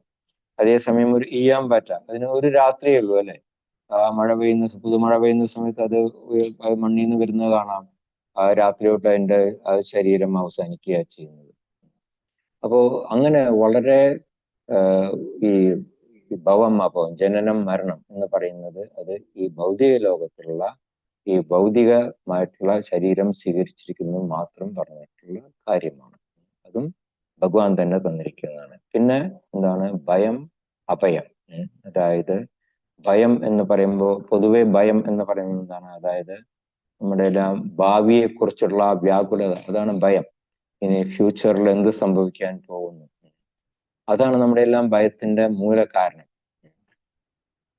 പലർക്കും തോന്നുന്ന ഒരു തോന്നലാണ് ഈ ഇപ്പൊ നമ്മളിപ്പോ ജോലി ചെയ്തില്ല എന്നുണ്ടെങ്കിൽ നമ്മളുടെ ഭാവിയിൽ എന്താവും, ഒരു അസുഖം വന്നു കഴിഞ്ഞിട്ടുണ്ടെങ്കിൽ ആര് നമ്മളെ സംരക്ഷിക്കും. അപ്പൊ അങ്ങനെയുള്ള ആ തോന്നലുകളെല്ലാം വരുന്നത് എന്തുകൊണ്ടാണ്? ഈ ഭൗതിക ശരീരം സ്വീകരിച്ചിരിക്കുന്നതുകൊണ്ട്. ആത്മീയ ശരീരം സ്വീകരിച്ചിട്ടുണ്ടെങ്കിൽ ഈ നമുക്ക് നമ്മുടെ ശരീരത്തിനെ കുറിച്ചിട്ടുള്ള ഒരു വ്യാകുലത ഉണ്ടാകില്ല. അപ്പൊ അതുകൊണ്ടാണ് പറയുന്നത് നമ്മൾ കൃഷ്ണബോധം ആർജിക്കണം. കൃഷ്ണബോധം ആർജിച്ച ഒരു വ്യക്തിക്ക് ഒരിക്കലും ആ ഭാവിയെ കുറിച്ചിട്ടുള്ള ഒരു വ്യാകുലത ഉണ്ടായിരിക്കില്ല. കാരണം അയാൾക്കറിയാം എന്തായാലും ഒരു ദിവസം ഈ ശരീരം ഉപേക്ഷിക്കണം എന്നുള്ളത് അയാൾക്കറിയാം. ഭാഗവത്തില് ഒരു മഹർഷിയുടെ കഥ പറയുന്നുണ്ട്, പേര് മറന്നുപോയി. വേനൻ ചെന്നിട്ട്, വേനൻ തന്നെയാണ്, എനിക്ക് ഓർമ്മയില്ല. മഹർഷിയോട് മറ്റേ ഇന്ദ്രന്റെ വജ്രാസ്ത്രം ഉണ്ടാക്കാനായിട്ട് ഇന്ദ്രൻ ചെന്നിട്ട് എല്ല് വേണം എന്ന് പറയുന്നുണ്ട്. ഞാൻ ആ മഹർഷിയുടെ പേര് മറന്നു. ദധീജി മഹർഷി. അപ്പോ ദധീജി മഹർഷി പറഞ്ഞു, എന്തായാലും എനിക്ക് ഒരു ദിവസം ഈ ശരീരം ഉപേക്ഷിക്കാനുള്ളതാണ്. അപ്പൊ എന്റെ ഈ എല്ലുകൊണ്ട് നിങ്ങൾക്ക് എന്തെങ്കിലും പ്രയോജനം ഉണ്ടാകാൻ വെച്ചാൽ നിങ്ങൾ എടുത്തു കൊണ്ടുപോയിക്കോളൂ. കാരണം അദ്ദേഹം ഉടനെ തന്നെ യോഗ പോസ്റ്റിൽ ഇരുന്നിട്ട് ആത്മാവിനെ ശരീരത്തിൽ നിന്ന് വിടുക ചെയ്യുന്നത്. പിന്നെ ദേവേന്ദ്രൻ ആ എല്ലെടുത്തുകൊണ്ടിട്ടാണ് ഈ വജ്രായുധം ഉണ്ടാക്കുന്നത്. അപ്പോ അങ്ങനെ ആത്മീയമായിട്ടുള്ള പുരോഗതി പ്രാപിച്ചവർക്ക് ഒരിക്കലും ഭാവിയെ കുറിച്ചിട്ടുള്ള ഒരു വ്യാകുലത ഉണ്ടായിരിക്കില്ല. ഇനി എന്ത് സംഭവിക്കാൻ പോകും, ഇനി എന്തായിത്തീരും, അങ്ങനെയുള്ള വ്യാകുലത ഒരിക്കലും ഉണ്ടായിരിക്കില്ല. വരുന്നിടത്ത് വെച്ച് കാണാം, ആ ഒരു ചിന്താഗതിയായിരിക്കും അവർക്ക്. പിന്നെന്താ പറയുന്നത്, അഹിംസ.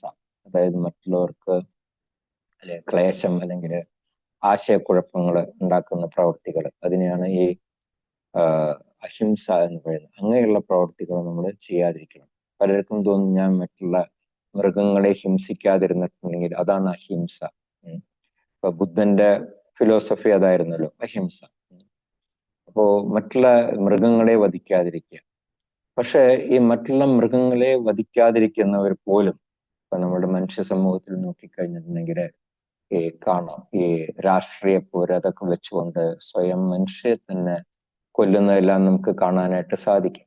അതെല്ലാം അഹിംസയിൽ പെടും. അതുപോലെ തന്നെ നമ്മളിപ്പോ നമ്മളുടെ വാക്കുകൾ കൊണ്ട് മറ്റുള്ളവർക്ക് മനസ്സിനെ മുറിവേൽപ്പിക്കുന്ന രീതിയിൽ എന്തെങ്കിലും പറയാം. പലരും അറിഞ്ഞുകൊണ്ട്, പലരും അറിയാത്തതുകൊണ്ട് അങ്ങനെ മറ്റുള്ളവരുടെ മനസ്സിനെ മുറിവേൽപ്പിക്കുന്ന രീതിയിൽ നമ്മുടെ പല കാര്യങ്ങളും നമ്മൾ പറയാറുണ്ട്. അതെല്ലാം തന്നെ ഹിംസയിൽ പെടും എന്നാണ് ശ്രീല പ്രഭുപാദര് ഇവിടെ പറയുന്നത്. അപ്പോ നമ്മള് ആധ്യാത്മിക ഓരോ കാര്യങ്ങൾ പറയുമ്പോഴും നമ്മൾ ആധ്യാത്മികമായിട്ടുള്ള വീക്ഷണത്തോട്ട് കൂട്ട് വേണം നമ്മൾ സംസാരിക്കാൻ. വളരെ ആലോചിച്ച്, നമ്മളിപ്പോ പെട്ടെന്ന് ഇപ്പൊ ദേഷ്യം വന്നു കഴിഞ്ഞിട്ടുണ്ടെങ്കിൽ നമ്മൾ ഒരു സെക്കൻഡ് നേരത്തേക്ക് നമ്മൾ നമ്മുടെ മനസ്സിനെ നിയന്ത്രിച്ച് കഴിഞ്ഞിട്ടുണ്ടെങ്കിൽ നമ്മൾ എന്താണോ പറയാൻ ഉദ്ദേശിച്ചത് നമ്മൾ തന്നെ സ്വയം അത് പറയേണ്ടാന്ന് തീരുമാനിക്കും. അതേസമയം പലരും വീണ്ടും വിചാരമില്ലാതെ ഉടനെ അങ്ങ് എടുത്തടിച്ചങ്ങ് മറുപടി പറയും. അത് മറ്റുള്ളവർക്ക് വിഷമമുണ്ടാക്കുന്ന കാര്യങ്ങളായിരിക്കും. അപ്പോൾ അങ്ങനെയുള്ള പ്രവർത്തികൾ നമ്മളെപ്പോഴും ഒഴിവാക്കണം. പിന്നെന്താണ് സമത്വം എന്ന് പറഞ്ഞിട്ടുണ്ടെങ്കിൽ എന്താണ്, ആ രാഗദ്വേഷങ്ങളിൽ നിന്നുള്ള മുക്തി. അതെങ്ങനെയാണത്? ആസക്തി അല്ലെങ്കിൽ അനാസക്തി, അത് എന്തുമായിക്കോട്ടെ, അത് അധികമായി കഴിഞ്ഞിട്ടുണ്ടെങ്കിൽ നല്ലതല്ല. നമ്മൾ ഭക്ഷണ പദാർത്ഥങ്ങളോടുള്ള ആസക്തി അത് നല്ലതല്ല. ഇനി ഭക്ഷണ പദാർത്ഥങ്ങളുള്ള അനാസക്തി അതും നല്ലതല്ല. കാരണം നമുക്ക് ശരീരം നിലനിർത്താനായിട്ട് നമുക്ക് ഭക്ഷണം കഴിക്കണം. പക്ഷെ നമ്മുടെ ശരീരം നിലനിർത്താനായിട്ടുള്ള ഭക്ഷണം മാത്രമേ നമ്മൾ കഴിക്കാൻ പാടുള്ളൂ. അതിൽ അധികമായിട്ടുള്ള ആസക്തി പാടില്ല. ഇപ്പൊ തൃശ്ശൂർ ഒരു റപ്പായി ഉണ്ടായിരുന്നു. ഒരേ ഇരിപ്പിൽ ആള് 200 ഇഡ്ഡലിയൊക്കെ കഴിക്കും. അപ്പൊ അത് സ്പോൺസർ ചെയ്യാനായിട്ട് ഹോട്ടലുകാരുണ്ടായിരുന്നു. തൃശ്ശൂരിലുള്ള ഓരോ ഹോട്ടലുകാരും ഓരോ ദിവസം അയാളുടെ ഇഡ്ഡലി സ്പോൺസർ ചെയ്യും. അയാൾ അവിടെ പോകും, 200 ഇഡ്ഡലി കഴിക്കും, അതിന് തിരിച്ചു വരും. പിറ്റേ ദിവസം അടുത്ത ഹോട്ടലിൽ പോകും, 200 ഇഡ്ഡലി. അതിന് പൈസ വേണ്ട, ഫ്രീ ആണ്. പിന്നെ സ്പോൺസർ ചെയ്യാനുള്ള ഹോട്ടലുകാരുണ്ടായിരുന്നു. പക്ഷെ അവസാനം അയാൾക്കും എന്ത് ശ്രമിച്ചു, അയാൾ മരിച്ചുപോയി, അല്ലെ? അപ്പോ അങ്ങനെ ഒന്നിനോടും ആസക്തിയും പാടില്ല, അനാസക്തിയും പാടില്ല. പക്ഷെ നമുക്ക് എന്തിനോട് ആസക്തിയാവാം? നമുക്ക് കൃഷ്ണനോടുള്ള സേവനം, അതിനോട് നമുക്ക് ആസക്തിയാവാം. കോമ്പറ്റീഷൻ നമുക്ക് കാണാം. നമ്മുടെ ക്ഷേത്രങ്ങളൊക്കെ പോയി കഴിഞ്ഞാൽ ഇപ്പൊ രാവിലെ മംഗളാരതിക്ക് ഒരു പൂജാരി വരും, നല്ല രീതിയിൽ ഭഗവാനെ ഡെക്കറേറ്റ് ചെയ്യും. ആരതിക്ക് കഴിഞ്ഞിട്ടുണ്ടെങ്കിൽ വേറൊരു പൂജാരി വരും, ഈ ആദ്യത്തെ പൂജാരി ചെയ്ത ഡെക്കറേഷൻ ഒക്കെ എടുത്ത് മാറ്റും, ഭഗവാനെ കുളിപ്പിക്കും, വീണ്ടും പുതുതായിട്ട് ഡെക്കറേറ്റ് ചെയ്യും, പുതിയ ഡ്രസ്സ് ഉടുപ്പിക്കും. നമുക്ക് ദർശനാരതിക്ക് ഭഗവാനെ കാണാനായിട്ട് സാധിക്കും. അത് കഴിഞ്ഞ് പിന്നെ വൈകുന്നേരം ഭഗവാനെ ഉറക്കാൻ നേരത്ത് വേറൊരു പൂജാരി വരും, ഈ രാവിലെ എടുത്ത ഡ്രസ്സും എല്ലാം മാറ്റും, പൂവൊക്കെ എടുത്ത് മാറ്റും, വീണ്ടും പുതിയ പൂവായി, പുതിയ ഡ്രസ്സായി. അപ്പൊ അങ്ങനെയുള്ള ആസക്തി, അതിനെയാണ് ശരിക്കുള്ള ആസക്തി എന്ന്. അങ്ങനെയുള്ള ആസക്തി നമുക്ക് വളർത്തിയെടുക്കാം. അതേസമയം കൃഷ്ണബോധത്തിന് വിരുദ്ധമായിട്ടുള്ള കാര്യങ്ങൾ നമ്മൾ ഉപേക്ഷിക്കുകയും ചെയ്യണം. അതിനെയാണ് അനാസക്തി എന്ന് പറയുന്നത്. ഭക്തിരസാമസ്കന്ധൂർ പറയുന്നുണ്ട്, അനുകൂല്യസ സങ്കല്പ പ്രതികൂല്യസ വർധനം എന്ന് പറയുന്നുണ്ട്. അതായത് കൃഷ്ണാബോധം വളർത്തിയെടുക്കാൻ അനുകൂലമായിട്ടുള്ള കാര്യങ്ങൾ നമ്മൾ അതിനോടുള്ള ആസക്തി പുലർത്തുക, കൃഷ്ണാബോധം വളർത്തിയെടുക്കാൻ പ്രതികൂലമായിട്ടുള്ള കാര്യങ്ങൾ വർജനം, അതെല്ലാം വർജിക്കണം എന്ന് പറയുന്നുണ്ട്. അതാണ് വാസ്തവത്തില് സമത. പിന്നെ അടുത്ത ഗുണം എന്താ പറയുന്നത്? തുഷ്ടി. അതായത് നമുക്ക് തുഷ്ടി എന്ന് പറഞ്ഞിട്ട് നമുക്ക് ഉള്ളത് കൊണ്ട് നമ്മൾ തൃപ്തിപ്പെടാനായിട്ട് നമ്മൾ എപ്പോഴും നമ്മൾ ശ്രമിക്കണം. ഇപ്പോ നമ്മൾ എത്ര തന്നെ നമ്മൾ പണം ആർജിച്ചു കഴിഞ്ഞാലും നമുക്ക് ഇപ്പൊ ഒരു ദിവസത്തിൽ നമുക്ക് 3 നേരേ ഭക്ഷണം കഴിക്കാൻ പറ്റുള്ളൂ, അല്ലെ? അത് തന്നെ വളരെ ബുദ്ധിമുട്ടിട്ടാണ് പലരും കഴിക്കുന്നത്. ഇപ്പോ ഒരുപാട് പൈസക്കാരിക്കടുത്ത് നോക്കിക്കഴിഞ്ഞിട്ടുണ്ടെങ്കിൽ അവരുടെ അടുത്ത് ഒരുപാട് പൈസ ഉണ്ടായിരിക്കും, പക്ഷെ അവർക്ക് പല അസുഖങ്ങളും കാരണം ഒരു നേരം പോലും തുഷ്ടി, ആ ശരീരത്തിന് തൃപ്തി നൽകുന്ന രീതിയിൽ അവർക്ക് ഭക്ഷണം കഴിക്കാനായിട്ട് സാധിക്കുന്നില്ല. അപ്പൊ അങ്ങനെ പണം ആർജിച്ചിട്ട് എന്താണ് പ്രയോജനം? ഇപ്പോ നമ്മുടെ മുകേഷ് അംബാനിക്ക് ബോംബെയിൽ 27 നില കെട്ടിടമുണ്ട്. ഒരു മാസം അയാളുടെ ഇലക്ട്രിസിറ്റി ബില്ല് 70 ലക്ഷം രൂപയാണ് വരുന്നത്. പേപ്പറിൽ വായിക്കാറുണ്ട് നമ്മൾ, അല്ലെ? പക്ഷെ അതുകൊണ്ടൊക്കെ എന്താ പ്രയോജനം? അയാൾക്ക് 3 നേരം തന്നെ ഭക്ഷണം കഴിക്കാനായിട്ട് സാധിക്കുള്ളൂ. അപ്പോ നമുക്ക് വളരെ അനായാസമായിട്ട് നമുക്ക് 3 നേരം ഭക്ഷണം കഴിക്കാൻ പറ്റും. ഭഗവാന്റെ തിരുനാമം ജപിച്ചുകൊണ്ട് സ്ഥലത്തിരുന്നുകൊണ്ട് നമുക്ക് നമ്മുടെ കാര്യങ്ങളെല്ലാം ഭംഗിയായിട്ട് ചെയ്യാൻ പറ്റും എന്നുണ്ടെങ്കിൽ അതിൽ നിന്ന് കിട്ടുന്ന തൃപ്തി, അതാണ് ഈ ദിവസം മുഴുവൻ ഈ നായ്ക്കളെ പോലെ അധ്വാനിച്ചിട്ട്. ഇപ്പൊ ബോംബെയിലൊക്കെ പോയി കഴിഞ്ഞാൽ കാണാം, രാവിലെ 3 മണിക്കിന്റെ ആൾക്കാർ ലോക്കൽ ട്രെയിൻ പിടിച്ചിട്ട് ജോലി സ്ഥലത്തേക്ക് പോകും. കാരണം 3 മണിക്കൂർ വേണം ഒരു സ്ഥലത്തേക്ക് എത്താനായിട്ട്. പിന്നെ പകൽ മുഴുവൻ ജോലി, അത് കഴിഞ്ഞാൽ വീണ്ടും വൈകുന്നേരം ഈ ലോക്കൽ ട്രെയിൻ പിടിച്ചിട്ട് താമസ സ്ഥലത്ത് എത്തണം. അത് കഴിഞ്ഞാൽ തോന്നും ഇനിയിപ്പൊ ഒന്നും കുക്ക് ചെയ്യണ്ട, കുറച്ച് പച്ചവെള്ളം കുടിച്ച് കിടക്കാം എന്ന് തോന്നും. അപ്പൊ ഈ പകൽ മുഴുവൻ കിടന്ന് അധ്വാനിച്ചിട്ട് അവർക്ക് നേരം പോലും ആഹാരം കഴിക്കാനായിട്ട് സാധിക്കുന്നില്ല. ഈ ട്രാഫിക് സിഗ്നലിലൊക്കെ പോയി കഴിഞ്ഞാൽ കാണാം, പ്രത്യേകിച്ച് ദുബായിലൊക്കെ പോയി കഴിഞ്ഞിട്ടുണ്ടെങ്കിൽ ഒരു രാവിലെ വീട്ടിൽ നിന്ന് ഇറങ്ങുമ്പോൾ ഒരു പേപ്പർ കഷ്ണത്തിൽ ഒരു എന്തെങ്കിലും പൊതിഞ്ഞ് കയ്യിൽ വെച്ചിട്ടുണ്ടാവും. അപ്പൊ ഏതെങ്കിലും സിഗ്നലിൽ വണ്ടി നിർത്തുമ്പോഴാണ് വേഗം ഇത് കഴിക്കുന്നത്. അതുപോലും മനസ്സമാധാനത്തോട്ട് കഴിക്കാനായിട്ട് അവർക്ക് സാധിക്കുന്നില്ല. അവരെല്ലാം പൈസയുടെ പുറകെ പോകുന്നത്. അപ്പോ അങ്ങനെ ഇത്രയൊക്കെ ധനം ആർജിച്ചിട്ടും നമ്മുടെ ഒരു തുഷ്ടി നമുക്ക് നേടാൻ സാധിക്കുന്നില്ല എന്നുണ്ടെങ്കിൽ നമ്മൾ അങ്ങനെയുള്ള പ്രവർത്തികളുടെ പുറകെ പോകാതിരിക്കണം. അതാണ് നല്ലത്. പിന്നെന്താ പറയുന്നത്? തപഹ. തപഹ എന്ന് പറഞ്ഞിട്ടുണ്ടെങ്കിൽ ഒരുപാട് ഓസ്റ്ററിറ്റി നമ്മുടെ ജീവിതത്തിൽ നമ്മൾ എടുക്കണം. നമ്മളെല്ലാവരും ചെയ്യുന്ന കാര്യങ്ങളാണ്. രാവിലെ സൂര്യോദയത്തിന് മുമ്പ് നമ്മൾ എണീക്കും, അത് തന്നെ സ്നാനം ചെയ്യും, പിന്നെ ജപം ചെയ്യും.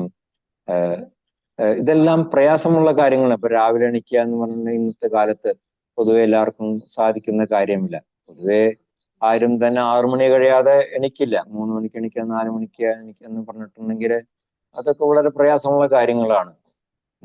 6 മണി കഴിയും, ചിലർ 8 മണിയാവും, ചിലർ 9 മണിയാവും, ചിലർ ഉച്ചവരെ കിടന്നുറങ്ങുന്നവരുണ്ട്. ഇപ്പൊ വിദേശ രാജ്യങ്ങളിലൊക്കെ ആണെന്നുണ്ടെങ്കിൽ വെള്ളിയാഴ്ച എന്ന് പറഞ്ഞിട്ടുണ്ടെങ്കിൽ ഉച്ചയ്ക്ക് 12 മണിയാകുമ്പോഴാണ് ബ്ലാങ്കറ്റ് പതുക്കെ പൊക്കിയിട്ട് നോക്കുക പുറത്തേക്ക്. അപ്പൊ അങ്ങനെയുള്ള പ്രവർത്തികളിൽ നിന്നെല്ലാം നമ്മൾ പുറത്തു വന്നിട്ട് നമ്മൾ ഓസ്റ്ററിറ്റീസ് എടുക്കാനായിട്ട് നമ്മൾ ശ്രമിക്കണം. പ്രാതകാലത്തിൽ നമ്മൾ എണീക്കുക, കുളിക്കുക, ജപിക്കുക, ഭഗവാന് സേവനം ചെയ്യാം. അതിനെയാണ് തപഹ എന്നോട് ആചാര്യന്മാര് പറയുന്നത്. അതുപോലെ തന്നെ ഭഗവാന്റെയും ആചാര്യന്മാരുടെയും ജന്മദിനത്തിൽ നമ്മള് ഉപവാസം അനുഷ്ഠിക്കും. ഇപ്പൊ ഏറ്റവും വലുത് ഭഗവാന്റെ ജന്മദിനമാണ്, അല്ലെ? രാത്രി 12 മണി വരെ ഉപവസിക്കണം. അതേസമയം ചൈതന്യ മഹാപ്രഭു കുറച്ചുകൂടെ ലീനിയന്റ് ആണ്. ചന്ദ്രോദയം വരെ ഉപവസിച്ചാൽ മതി. ശ്രീരാമചന്ദ്രൻ അതിലും ലീനിയന്റ് ആണ്, ഉച്ചവരെ ഉപവസിച്ചാൽ മതി. നമ്മുടെ ആചാര്യന്മാരും അതുപോലെ തന്നെ ഉച്ചവരെ ഉപവസിച്ചാൽ മതി എന്ന് പറയുന്നുണ്ട്. പക്ഷെ ഭഗവാന്റെ കാര്യത്തിൽ കുറച്ച് കടുംപിടുത്താണ്. രാത്രി 12 മണി തന്നെ ഉപവസിക്കണം. പിന്നെ രാത്രി 12 മണിക്ക് ആർക്കാണ് കഴിക്കാൻ പറ്റില്ല. അപ്പൊ രാത്രി മുഴുവൻ നമ്മൾ കഴിക്കില്ല. അതായത് വാസ്തവത്തില് ഈ ഭഗവാന്റെ ജന്മത്തിന് നമ്മൾ 24 മണിക്കൂർ നമ്മൾ ഉപവാസമാണ് എടുക്കുന്നത്. അപ്പോ അങ്ങനെയുള്ള തപസ് നമ്മൾ അനുഷ്ഠിക്കണം, ആധ്യാത്മിക മാർഗത്തിൽ മുന്നേറണം എന്നുണ്ടെങ്കിൽ എന്നാണ് ഇവിടെ പറയുന്നത്. പിന്നെ ദാനം. നമ്മള് സമ്പാദിക്കുന്നതിന്റെ ഒരു ഭാഗം, ഒരു നിശ്ചിത തുക നമ്മൾ കൃഷ്ണാവോധ പ്രവർത്തനങ്ങൾക്ക് വേണ്ടി നമ്മൾ ഉപയോഗിക്കണം. അതായത് ഭഗവാന്റെ അമ്പലങ്ങൾ ഉണ്ടാക്കാൻ വേണ്ടിയിട്ട്, അതുപോലെ ഭഗവാന് ഡ്രസ്സ് തയ്ക്കാനായിട്ട്, അങ്ങനെ പല കാര്യങ്ങൾക്കും വേണ്ടിയിട്ട്, അതുപോലെ ഭഗവാന്റെ ഭക്തന്മാർക്ക് വേണ്ടിയിട്ട് നമുക്ക് ദാനം ചെയ്യാം. അപ്പൊ അങ്ങനെയുള്ള ദാനം നമ്മൾ പാത്രം അറിഞ്ഞ് ദാനം ചെയ്യണം എന്ന് ഭഗവത്ഗീതയിൽ പറയുന്നുണ്ട്. പാത്രം അറിഞ്ഞ് ദാനം ചെയ്യുക എന്ന് പറഞ്ഞിട്ടുണ്ടെങ്കിൽ ആരെങ്കിലും പൈസ ചോദിച്ചു വന്ന് എടുത്ത് കൊടുക്കണം എന്നല്ല അർത്ഥം. ചിലപ്പോൾ അവര് കൊണ്ടുപോയിട്ട് അത് ചിലപ്പോൾ ബീഡി വലിക്കാനും കള്ളു കുടിക്കാനായിട്ടും അവർ ഉപയോഗിക്കുന്നത്. അതുകൊണ്ടുള്ള അവര് ചെയ്യുന്ന ആ പ്രവൃത്തി കൊണ്ടുള്ള ദോഷം ആ ദാനം കൊടുക്കുന്ന ആൾക്കും കൂടെ ഉണ്ടാകും. അപ്പൊ അതുകൊണ്ട് നമ്മള് ദാനം ചെയ്യുമ്പോൾ എപ്പോഴും നമ്മുടെ പാത്രം അറിഞ്ഞ് ദാനം ചെയ്യണം എന്നുള്ളതാണ് വേദങ്ങൾ അനുശാസിക്കുന്നത്. പിന്നെ പറയുന്നത് എന്താണ്? യശഃ. അതായത് ഒരാൾക്ക് എപ്പോഴാണ് യശസ്, കീർത്തി ഉണ്ടാകുന്നത് അയാൾ ഒരു നല്ലൊരു ഭക്തനായിട്ട് തീരുമ്പോൾ മാത്രമേ അയാൾക്ക് യശസ് ഉണ്ടാകുന്നുള്ളൂ, പ്രശസ്തനാകുന്നുള്ളൂ. ഇപ്പൊ നമുക്കറിയാം നമ്മളുടെ തന്നെ ഗുരു മഹാരാജ്, അതുപോലെ തന്നെ ഒരുപാട് രാധാ മഹാരാജ്, അങ്ങനെയുള്ള ഒരുപാട് ആചാര്യന്മാര്, രാമാനുജാചാര്യര്, ശങ്കരാചാര്യര്, ഇവരെല്ലാവരും തന്നെ അവരുടെ യശസ് അവർക്ക് തന്നെ കിട്ടിയത് അവരുടെ ആധ്യാത്മിക പ്രവർത്തനങ്ങൾ കൊണ്ടാണ് അവർക്കെല്ലാം യശസ് കിട്ടിയിരിക്കുന്നത്. കാരണം അവർ നേടുന്ന ആ യശസ് എന്ന് പറഞ്ഞിട്ടുണ്ടെങ്കിൽ അതിന് ഒരിക്കലും നാശം സംഭവിക്കുന്നില്ല. കാരണം നമ്മള് ഒരു ആചാര്യൻ ദേഹാന്തം ചെയ്ത് കഴിഞ്ഞിട്ടുണ്ടെങ്കിൽ നമ്മള് ആ ആചാര്യന്റെ ഓരോ തിരോഭാവ ദിനം കൂടി നമ്മൾ ആചരിക്കുന്നുണ്ട്, അല്ലെ? ജന്മദിനം മാത്രമല്ല, തിരോഭാവ ദിനം നമ്മൾ ആചരിക്കുന്നുണ്ട്. അതേസമയം ഭൗതികമായിട്ടുള്ള ഒരാൾ മരിക്കുകയാണെന്നുണ്ടെങ്കിൽ ആ ആദ്യത്തെ അന്ത്യഷ്ടിക്രിയ കഴിഞ്ഞിട്ടുണ്ടെങ്കിൽ കഴിഞ്ഞു. പിന്നെ മക്കളെ പോലും അയാളെ ഓർക്കില്ല, ഭാര്യ പോലും ഓർക്കില്ല. കാരണം അത്രയേ ഉള്ളൂ അയാളുടെ യശസ്, ആ ശരീരത്തിനോട് മാത്രമേ ഉള്ളൂ അയാളുടെ യശസ്. അതേസമയം ആധ്യാത്മികമായിട്ടുള്ള യശസ് എന്ന് പറയുന്നത് അത് കാലാകാലങ്ങളോളം നിലനിൽക്കും. അപ്പോ അയശഹ എന്നാണ് അത് നമുക്ക് പറയാൻ സാധിക്കുന്നത്. അതായത് യശസ്സും അയശസ്സും, അതായത് കീർത്തി അപകീർത്തി. അപ്പൊ നമ്മൾ ഒരിക്കലും അപകീർത്തി നേടാനായിട്ട് നമ്മൾ ശ്രമിക്കരുത്, നമ്മളെപ്പോഴും കീർത്തി നേടാനായിട്ട് ശ്രമിക്കണം. അപ്പോ നമ്മുടെ ഈ വിശ്വത്തിലെമ്പാടും, അതുപോലെ തന്നെ നമ്മുടെ മാനവ സമുദായത്തിലായി കഴിഞ്ഞാലും ശരി, ദേവന്മാരുടെ സമൂഹത്തിലായി കഴിഞ്ഞാലും ശരി, ഈ പറഞ്ഞ എല്ലാ ഗുണങ്ങളും നമുക്ക് കാണാനായിട്ട് സാധിക്കും. അപ്പോ കൃഷ്ണാവബോധത്തിലെ പുരോഗതി നേടാൻ ആഗ്രഹിക്കുന്നവർക്ക് വേണ്ടി ഭഗവാൻ തന്നെയാണ് ഈ ഗുണങ്ങളെല്ലാം തന്നെ സൃഷ്ടിച്ചിരിക്കുന്നത്. പക്ഷെ ഭഗവാൻ സൃഷ്ടിച്ചിരിക്കുന്ന ഈ ഗുണങ്ങള് വളർത്തിയെടുക്കാനായിട്ട് അത് നാം തന്നെ ശ്രമിക്കണം. അത് ഭഗവാന്റെ കയ്യിലല്ല, അത് നമ്മളുടെ കയ്യിലാണ്. അപ്പോ നമ്മൾ ഈ ഭഗവത്ഗീത വായിച്ചു, ഈ 10-ാം അധ്യായത്തിൽ 3-ാമത്തെ 4-ാമത്തെ ശ്ലോകങ്ങൾ വായിച്ചു. അപ്പൊ അത് വെറുതെ വായിച്ചത് കൊണ്ടായില്ല. ഈ പറഞ്ഞിരിക്കുന്ന ഗുണങ്ങളെല്ലാം നമ്മൾ വളർത്തിയെടുക്കുമ്പോൾ നമുക്കും ആധ്യാത്മികമായിട്ടുള്ള പുരോഗതി നേടാനായിട്ട് സാധിക്കും. ഹരേ കൃഷ്ണ കൃഷ്ണ കൃഷ്ണ ഹരേ ഹരേ, ഹരേ രാമ രാമ രാമ ഹരേ ഹരേ. പുരന്ദര ശ്രീമദ് ഭഗവത്ഗീത കി ജയ്, ശ്രീല പ്രഭുപാദ് കി ജയ്, ഗുരു മഹാരാജ് കി ജയ്.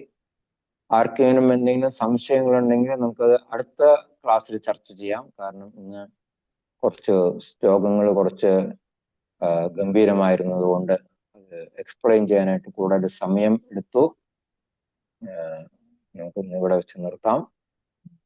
ഹരേ കൃഷ്ണ പ്രഭുജി, പ്രണാമം പ്രഭുജി. ഹരേ പ്രണാമം. കൃഷ്ണ.